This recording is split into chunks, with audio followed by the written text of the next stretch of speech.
Welcome to the Real News Network. I'm Sharmini Pires coming to you from Baltimore. President Vladimir Putin is on his way to India to discuss a gas and arms deal. Last week, he was in Turkey talking about diverting what was to be a South Stream pipeline away from southern Europe to Turkey. At the APEC summit, he was squaring off deals with China for oil and gas. It is clear that Russia is pivoting to Eurasia. Here to discuss all of this is our regular guest, Michael Hudson. Michael Hudson is Distinguished Research Professor of Economics at the University of Missouri, Kansas City. His latest books are The Bubble and Beyond and Finance Capitalism and Its Discontents. Thank you so much for joining us, Michael. It's good to be here. You're right. Since the last time we talked, which was almost a month ago, the entire world's geopolitics, its trade patterns and its military alliances have radically changed. And as you point out, most of this is because Russia has given up on Europe and reoriented its oil and gas trade and also its military technology and its military alliances towards Eurasia. Last week, President Putin gave a speech saying there was no point in his talking to the European leaders anymore. He was going to go to the people who pay them, the United States. He said as long as they take their advice from the U.S. administration, he might as well pay for the people who are talk to the people who are controlling them. And that's what he's doing.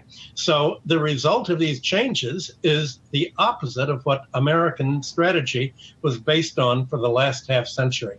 The idea of dividing and conquering Eurasia by setting Russia against China, by isolating Iran, by preventing India, the Near East, and other Asian countries from joining together to create some kind of alternative to the dollar area.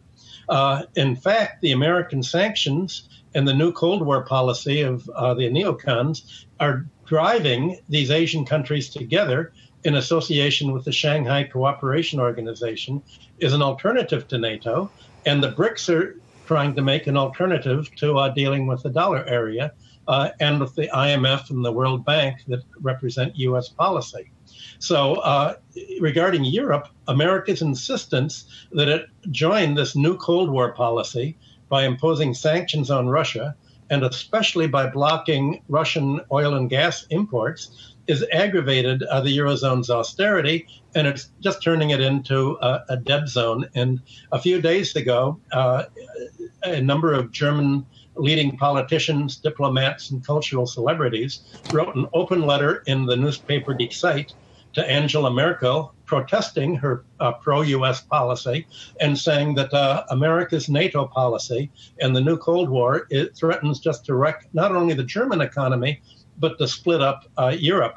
So instead of integrating sort of American power and breaking up the rest of the world, Europe and Asia, American policies overplayed its hand and is actually driving all of the rest of the world in a defensive alliance to what they look at is a danger of war. The whole idea of NATO was supposed to be to protect Europe from war, and now with all of its saber rattling and its offer of heavy weapons to the Ukraine, NATO's putting Europe in military danger. And this is it's reversed a whole half century of American foreign policy, and there's been no discussion of what's happening in the United States. As you point out, Turkey's already moving out of the U.S.-European orbit by turning to Russia for its energy needs. The South Stream pipeline has been redirected away from southern Europe to Turkey. Iran is also moving into an alliance with Russia, not only for oil and gas, but for atomic energy and for weaponry, and becoming a participating member in the Shanghai Defense Cooperation Organization.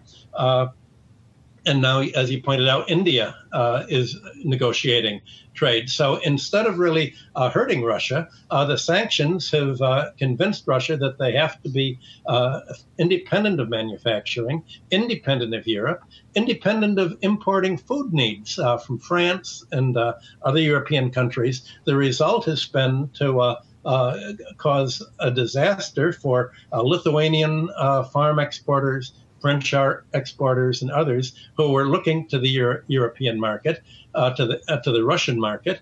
And in fact, the whole last 20 years, ever since the end of the Soviet Union, the whole idea was to bring Western Europe and Russia together into a market.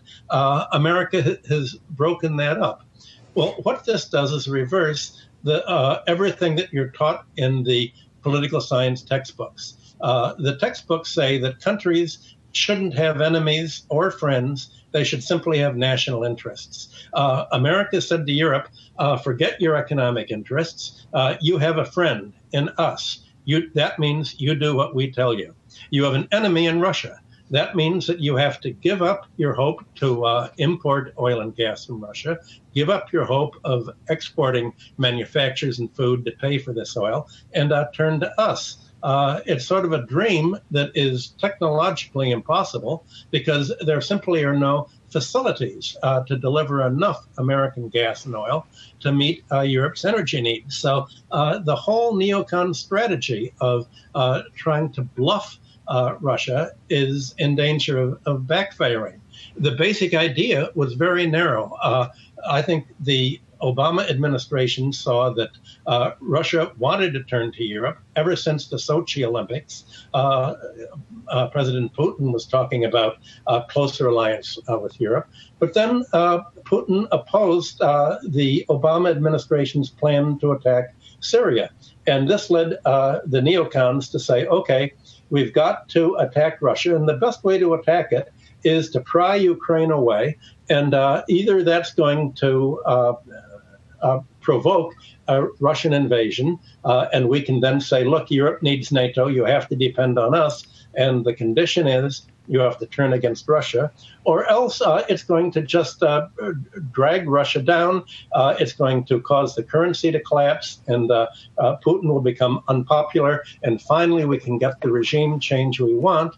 We can get another Yeltsin in there instead of Putin. But, Michael, the U.S. strategy, as you said, the Cold War strategy, isn't it partly working here as the, sliding oil prices will certainly constrain the capacity of Russia to extend the way they want to.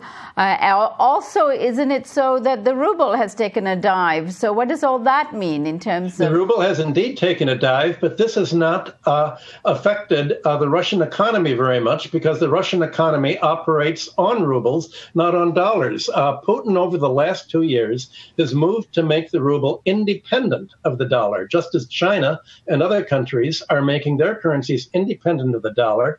So the effect now is that, yes, Russia has fewer dollars, but it doesn't need dollars because it's redenominated its foreign trade in rubles. It's redenominated them in Chinese yen. So the Russia-China trade, the Russia-Turkey trade, the trade of all of these non-dollar countries is taking place without dollars. So there's really no need, particularly for dollars at all. The effect of the ruble falling is to increase the price of imports to Russia. And so the Russia's response has been, okay, if we have to pay more for our food, then we're going to subsidize our own growing food. And Russian farm output has been rising very rapidly to replace the imports that it was making from Lithuania, from France, and for other European countries. Putin is also saying, now we're going to begin to subsidize our manufacturing. We cannot depend upon the Germans, the French, or the Europeans for their manufacturing. We're going to depend on China, on Turkey, and most of all on our own manufacturing. And the sanctions against Russia have actually proved to be a godsend because it enables Russia to do essentially what it would have liked to do but couldn't do under international law, to subsidize and protect its own industry. And in the speeches that President Putin gave last week, he said, we now realize that we have to turn away from Europe, that Europe is basically part of Rhode Island in the United States, and we're just going to subsidize our own industry to the point that we're self-sufficient in essentials, so that it doesn't matter what the ruble does. It doesn't matter what the dollar does. We're putting together our own bank system, clearing system as an alternative to the U.S.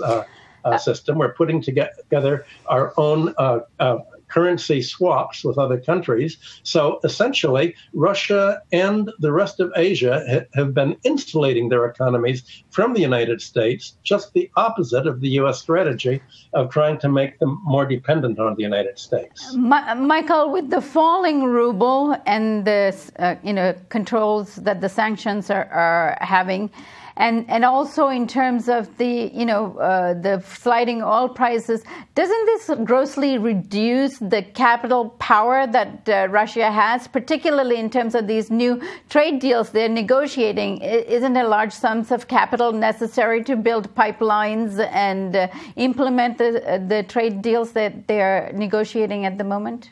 The capital to build the pipelines takes two forms. One, it takes the forms of domestic currency, and Russia's central bank can create enough rubles to defray all of the domestic costs. Russia doesn't need dollars for domestic ruble costs, and the rest of the cost will be supplied by China. And instead of the Europeans or the Americans making the steel and the other raw materials for the pipelines, China's making all of this, and China's providing this on credit. And in exchange for the credit that China and other countries are providing, they're taking their payments in future oil and gas. So essentially, Russia doesn't need the dollar credit, and it doesn't need financial credit. It's making a currency swap, and that it's paying off in future oil and gas deliveries. So what America believed would be a threat turns out to be a paper tiger. It's a paper financial tiger, something that has almost zero effect on Russia. Right. Michael, I thank you for joining us as always. It's good to be here. And thank you for joining us on the Real News Network.